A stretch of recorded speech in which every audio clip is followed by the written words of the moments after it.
मुख्यमंत्री ने महिंद्रा ग्रुप द्वारा प्रदान की गई 5 ऑक्सीजन युक्त एम्बुलेंस को किया रवाना। परोपकारी कार्य के लिए महिंद्रा ग्रुप का जताया आभार। कहा, राज्य सरकार प्रदेश वासियों को उत्कृष्ट स्वास्थ्य सेवाएं प्रदान करने के लिए प्रतिबद्ध। मंडी में मनाया जाएगा राज्य स्तरीय स्वतंत्रता दिवस समारोह। मुख्यमंत्री जयराम ठाकुर सेरी मंच पर फहराएंगे राष्ट्रीय ध्वज। कार्यक्रम को सफल बनाने के लिए उपायुक्त ने अधिकारियों को दिए निर्देश। सोलन में अंडर ब्रिज रोड की वजह से यातायात हो रहा प्रभावित। लोगों की शिकायतों पर एसडीएम सोलन ने किया मौके का निरीक्षण। कंपनी के अधिकारियों को काम में तेजी लाने को कहा। और ट्रक यूनियन बद्दी की पार्किंग एरिया में मृत मिला चालक का शव। पुलिस को ट्रक से मिली शराब की बोतलें। शव को पोस्टमार्टम के लिए नालागढ़ अस्पताल भेजा। पोस्टमार्टम के बाद ही मौत के कारणों का लग सकता है पता। नमस्कार, आप देख रहे हैं HP 24x7। मैं हूं जनेशा। मुख्यमंत्री जयराम ठाकुर ने कॉर्पोरेट सामाजिक उत्तरदायित्व के तहत महिंद्रा ग्रुप द्वारा प्रदान की गई 5 ऑक्सीजन युक्त एम्बुलेंस को हरी झंडी दिखाकर रवाना किया।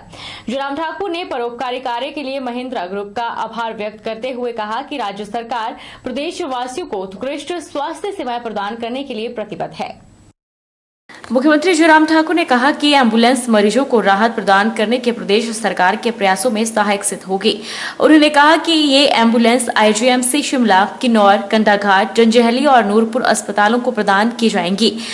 जिला कांगड़ा के देहरा में 500 LPM PSA ऑक्सीजन संयंत्र स्थापित करने के लिए भी महिंद्रा ग्रुप का आभार मुख्यमंत्री ने व्यक्त किया, जिससे महामारी के इस कठिन समय में क्षेत्र के लोगों को बेहतर स्वास्थ्य सुविधाएं सुनिश्चित होंगी। इस अवसर पर स्वास्थ्य सचिव अमिताभ अवस्थी, प्रेसिडेंट महिंद्रा ग्रुप के कार्यकारी सहायक यशवर्धन वर्मा उपस्थित रहे। राज्य स्तरीय स्वतंत्रता दिवस समारोह मंडी जिला में आयोजित किया जाएगा। इस मौके पर मुख्यमंत्री जयराम ठाकुर सुबह 11 बजे मंडी के सेरी मंच पर राष्ट्रीय ध्वज फहराएंगे। स्वतंत्रता दिवस की तैयारियों के संबंध में हुई बैठक की अध्यक्षता करते हुए उपायुक्त अरिंदम चौधरी ने सभी अधिकारियों को कार्यक्रम को सफल बनाने के लिए समय रहते सभी इंतजाम करने के निर्देश दिए। राज्य स्तरीय स्वतंत्रता दिवस समारोह मंडी जिला में आयोजित किया जाएगा। मुख्यमंत्री जयराम ठाकुर सेरी मंच पर राष्ट्रीय ध्वज फहराएंगे। मुख्यमंत्री पुलिस, होमगार्ड, एनसीसी दलों के आकर्षक मार्च पास्ट की सलामी लेने के बाद प्रदेशवासियों को अपना संदेश भी देंगे। समारोह में प्रदेश की सामाजिक एवं सांस्कृतिक उपलब्धियों को भी दर्शाया जाएगा। इस दौरान रंगारंग सांस्कृतिक कार्यक्रम भी प्रस्तुत किए जाएंगे। हिमाचल के बिलासपुर सदर विधानसभा क्षेत्र के पहले विधायक सरदारू राम ने न केवल ईमानदार विधायक के रूप में 5 साल काम किया, बल्कि चुनाव हारने के बाद पेंशन सुविधा न होने के चलते मोची का काम कर परिवार का भरण पोषण भी किया। आज जहां कई कांग्रेस और बीजेपी नेता विधायक बने हैं जिनकी संपत्ति लाखों करोड़ों में है और उनके परिवार का कोई न कोई सदस्य सरकारी नौकरी पर भी है, वहीं पूर्व विधायक सरदारू के परिवार को मेहनत मजदूरी कर भरण पोषण करना पड़ रहा है। सन 1957 को हुए चुनाव में बिलासपुर सदर सीट से सरदारू राम विधानसभा सदस्य चुनकर गए और 5 सालों तक उन्होंने जनसेवा कर सरकार की योजनाओं को जनता तक पहुंचाने का काम किया। कांग्रेस पार्टी से संबंध रखने वाले सरदारू राम ने अपने कार्यकाल में अपना और परिवार का हित अलग रखकर लोगों के लिए काम किया और जब सन 1962 में वह चुनाव हार गए तो पेंशन सुविधा न होने के चलते मोची का काम करना शुरू कर दिया। सरदारू राम ने अपने परिवार के लिए एक मिट्टी का घर बनाया जो आज भी बिलासपुर के ओहर देखने को मिलता है। सरदारू राम की मृत्यु के बाद उनके बेटे प्रीतम उर्फ मीनू राम ने भी भगेड़ चौक पर मोची की दुकान कर अपने परिवार का पालन पोषण किया। वही अब मीनू राम 70 वर्ष के हो चुके हैं और बुढ़ापे में आंखें कमजोर होने के चलते मोची का काम छोड़कर घर पर रहते हैं। मीनू राम के 2 बेटे हैं, देवराज और दिनेश। दोनों ही मेहनत मजदूरी कर ईमानदारी के साथ जीवन यापन कर रहे हैं। इन लोगों ने उन्हें नौकरी देने की गुहार सरकार से लगाई है। जी के बारे में कुछ? हाँ, पिछले हमारे वो 5 साल हुआ। सुनता है ना कोई करता है, ऐसा ही है। लोगों को पेंशन, अब के विधायक है उनको पेंशन मिलती है, अब इनको तो बेचारों को कुछ नहीं मिला पहले से ही, ना ही कोई इनको पेंशन, ना ही कोई हमारे बच्चों को कोई नौकरी, ना कुछ भी। उधर बिलासपुर सदर से पूर्व विधायक रहे बाबूराम गौतम ने बताया कि विधायक सरदारू राम एक साधारण से इंसान थे। उन्होंने विधायक रहते लोगों की खूब सेवा की थी। इसका नतीजा है कि उनका परिवार आज भी साधारण जिंदगी जी रहा है। पूर्व विधायक बाबूराम गौतम ने प्रदेश सरकार से पूर्व विधायक सरदारू राम के परिवार की मदद करने की अपील करते हुए कहीं रोजगार उपलब्ध करवाने की अपील की है, ताकि सरदारू राम की ईमानदारी का फल उनके परिवार को मिल सके।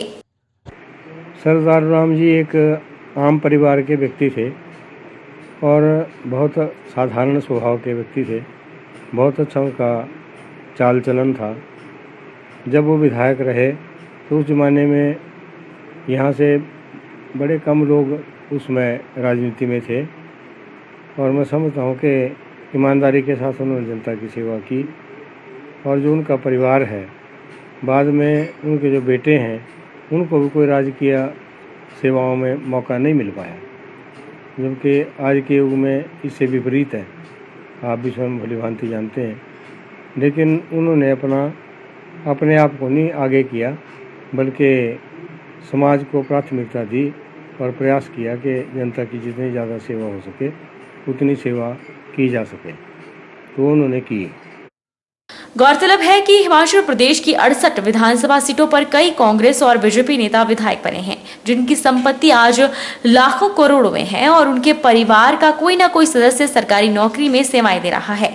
ऐसे में सरदारू राम का परिवार ईमानदारी की एक ऐसी मिसाल है जो आने वाले युवा नेताओं, विधायकों और मंत्रियों के लिए किसी उदाहरण से कम नहीं कि चुनाव जीतना जनसेवा का काम है और आप ईमानदारी से अपना कर्तव्य निभाएंगे तो जनता आपको हमेशा याद रखेगी। फतेहपुर में उपचुनाव की सरगर्मियां तेज हो चुकी हैं। फतेहपुर कांग्रेस में परिवारवाद जोर शोर से गूंज रहा है।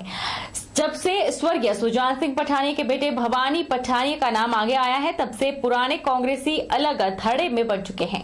फतेहपुर कांग्रेस में लगातार हो रहे परिवारवाद के विरोध में आगे कांग्रेस हाईकमान की मुश्किलें भी बढ़ चुकी हैं।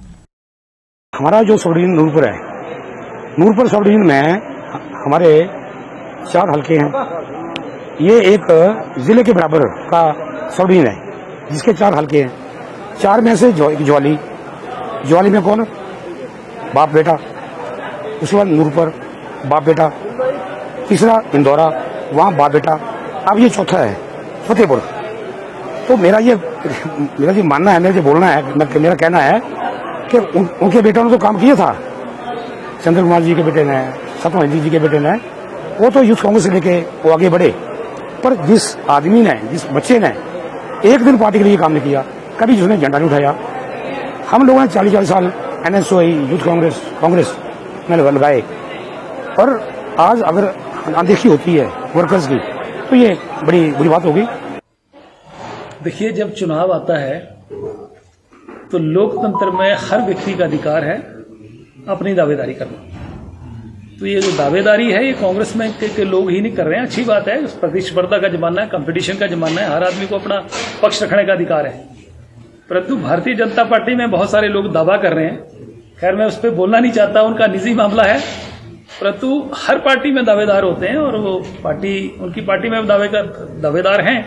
अब फैसला उनको करना है किसको चुनाव लड़ाना, और कांग्रेस का चुनाव किसको लड़ना है, किसको लड़ाना है, ये कांग्रेस का अंदरूनी मामला है। कांग्रेस खुद फैसला करेगी और कांग्रेस के लोग जो चाहवान हैं उनके साथ भी बैठ के बात करेगी। केंद्र सरकार द्वारा कई फसलों के लिए न्यूनतम समर्थन मूल्य निर्धारित किया गया है, जिससे किसानों को उनकी फसल का अच्छा मेहनताना मिल जाता है। किसानों को फसल लगाते समय रेट की चिंता से निजात मिली है। केंद्र सरकार ने 14 फसलों पर न्यूनतम समर्थन मूल्य निर्धारित किया है, जिसमें धान, ज्वार, बाजरा, मक्की, मूंग दाल, मांस और अभी रबी फसलों के लिए गेहूं, जौ, चना, मसर के लिए भी न्यूनतम समर्थन मूल्य घोषित किया है। जिला सोलन में इनमें से कुछ फसलें लगती हैं, जिससे किसानों को लाभ हो रहा है। किसानों ने बताया कि उन्हें मक्की, गेहूं के फसलों में न्यूनतम समर्थन मूल्य मिलता है, जिससे उनकी फसल वाजिब दाम पर बिक जाती है। उन्होंने केंद्र सरकार का आभार व्यक्त किया है। जो ये गवर्नमेंट ने जो है ये न्यूनतम समर्थन मूल्य जो है वो लागू किया है, उससे जो है हमारे को अच्छा बेनिफिट मिल जाता है। सर, इससे हमें बहुत लाभ है। इसमें हम जैसे गेहूं, मक्की, कनक, दाल, चावल उगाते हैं, उसका उचित मूल्य मिल जाता है। मैं एक किसान हूँ और मैं अपना खेती बाड़ी करके गुजारा चलाता हूँ, जिससे मैं गेहूँ, मक्की और कई प्रकार की और चीज़ें लगती है और एक न्यूनतम समर्थक मतलब मुझे हमें मूल्य मिल जाता है, जिससे हमारा घर खर्च अच्छे से चलता है। उधर कृषि अधिकारी एच.एल. आजाद ने बताया कि केंद्र सरकार द्वारा 14 फसलों पर न्यूनतम समर्थन मूल्य दिया जा रहा है। जिला सोलन में भी धान पर 1,940 रुपए, ज्वार पर 2,738, बाजरा पर 2,250, मक्के पर 1,870। इसके अलावा विभिन्न दालों पर भी न्यूनतम समर्थन मूल्य मिल रहा है। जो मिनिमम सपोर्ट प्राइस है, न्यूनतम समर्थन मूल्य, वो प्रति वर्ष हर सीजन के लिए भारत सरकार द्वारा घोषित किया जाता है। इस बार खरीफ सीजन 2021-22 के लिए लगभग 14 क्रॉप्स जो है वो सम्मिलित की गई हैं, जिसमें हमारे यहाँ मुख्यतः धान की फसल जिस पर 1940 रुपये प्रति क्विंटल, ज्वार की फसल उसमें 2738 रुपये प्रति क्विंटल, बाजरा 2250 रुपये प्रति क्विंटल और मक्की जो मुख्य फसल है यहाँ पे वो 1870 रुपये प्रति क्विंटल घोषित की गई है। इसके अतिरिक्त दालों में मुख्यतः मूंग की दाल पर 7275 रुपये प्रति क्विंटल और माश पर 6300 रुपये प्रति क्विंटल न्यूनतम समर्थन मूल्य घोषित किया गया है। वक्त तो चला है छोटे से ब्रेक का। ब्रेक के बाद फौरन लौटेंगे।